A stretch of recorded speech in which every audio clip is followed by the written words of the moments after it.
ସମୁଦ୍ର କୂଳ ବାଲି ପନ୍ତାରେ ବୁଦି ବୁଦିକିଆ ଜଙ୍ଗଲ। କୂଳ ପାଖ ଛୋଟ ଏକ ବୁଦାମୂଳେ ଗୋଟିଏ ତିତିର ପକ୍ଷୀ ଦମ୍ପତି ରହୁଥିଲେ। ଦିନବେଳେ ସେମାନେ ସମୁଦ୍ର ଉପର ଦେଇ ବହୁ ଦୂରକୁ ଉଡ଼ିଯାଆନ୍ତି। ସମୁଦ୍ରରେ ଯେତେବେଳେ ଢେଉ ଉଛୁଳେ ସେମାନେ ସେତେବେଳେ ସମୁଦ୍ରର ଢେଉକୁ ଛୁଇଁ ଛୁଇଁ ସମୁଦ୍ର ସହିତ ଖେଳନ୍ତି। ଏହିପରି ଆନନ୍ଦରେ ସେମାନଙ୍କର ଦିନ କଟି ଯାଉଥାଏ। ଦିନେ ତିତିରି ତିତିରକୁ କହିଲା, ହେଇ ଶୁଣ, ମୋର ଅଣ୍ଡା ଦେବାର ସମୟ ହେଲାଣି, ମୋ ପାଇଁ ଗୋଟିଏ ଭଲ ବସା ଖୋଜିଦିଅ। ତିତିର ପକ୍ଷୀ କହିଲା, କାହିଁ, କ'ଣ ହେଲା?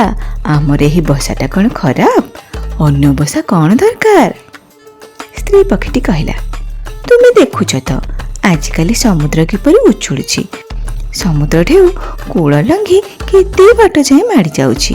ମୋର ଭୟ ହେଉଛି କାଳେ ସମୁଦ୍ର ମୋର ଅଣ୍ଡା ଗୁଡ଼ିକୁ ଭସେଇ ନେବ। ପୁରୁଷ ପକ୍ଷୀଟି କହିଲା, ବୁଝିଲ, ତୁମେ ମିଛରେ ଭୟ କରୁଛ। ସମୁଦ୍ରର କି ସାଧ୍ୟ ଅଛି ଆମର ଅଣ୍ଡା ଗୁଡ଼ିକୁ ଭସାଇ ନେବ? ତୁମେ ନିଶ୍ଚିନ୍ତ ମନରେ ନିର୍ଭୟରେ ଡିମ୍ବ ଦିଅ, ମନରୁ ଭୟ ପୋଛି ଦିଅ। ତିତିର ଉପରେ ଭରସା ରଖି ତାର ସ୍ତ୍ରୀ ସେମାନେ ରହୁଥିବା ବୁଦାମୂଳେ ବାଲି ଭିତରେ 2ଟି ଅଣ୍ଡା ଦେଲା।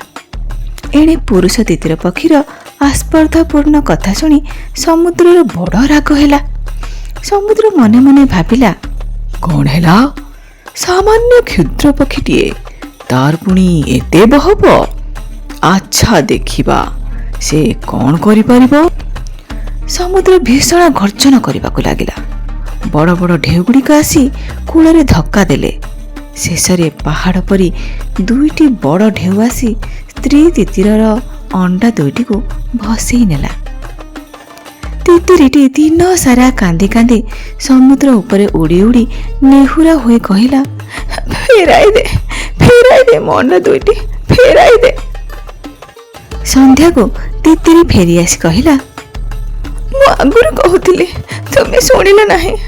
ହାୟ ହାୟ, ପଣ୍ଡିତମାନେ ଠିକ୍ କହିଛନ୍ତି, ଯେଉଁ ବ୍ୟକ୍ତି ନିଜ ବନ୍ଧୁର ପରାମର୍ଶ ଶୁଣେ ନାହିଁ ତାର ଅବସ୍ଥା ବୋକା କମ୍ବୁଗ୍ରୀବ ପରି ହୁଏ। ତିତିରଟି ପଚାରିଲା, କମ୍ବୁଗ୍ରୀବ କିଏ? ତାର କ'ଣ ହେଇଥିଲା? ତିତିରି କମ୍ବୁଗ୍ରୀବର ବୋକାମି ଗଳ୍ପଟି ଶୁଣାଇଲା। ଭିଡ଼ିଓଟି ଭଲ ଲାଗିଲାଟି? ମୁଁ ଜାଣିଛି ନିଶ୍ଚୟ ଭଲ ଲାଗିଥିବ। ତାହେଲେ ଲାଇକ୍, ସେୟାର ଆଉ ସବସ୍କ୍ରାଇବ୍ କରିବାକୁ ଜମାରୁ ଭୁଲନ୍ତୁନି।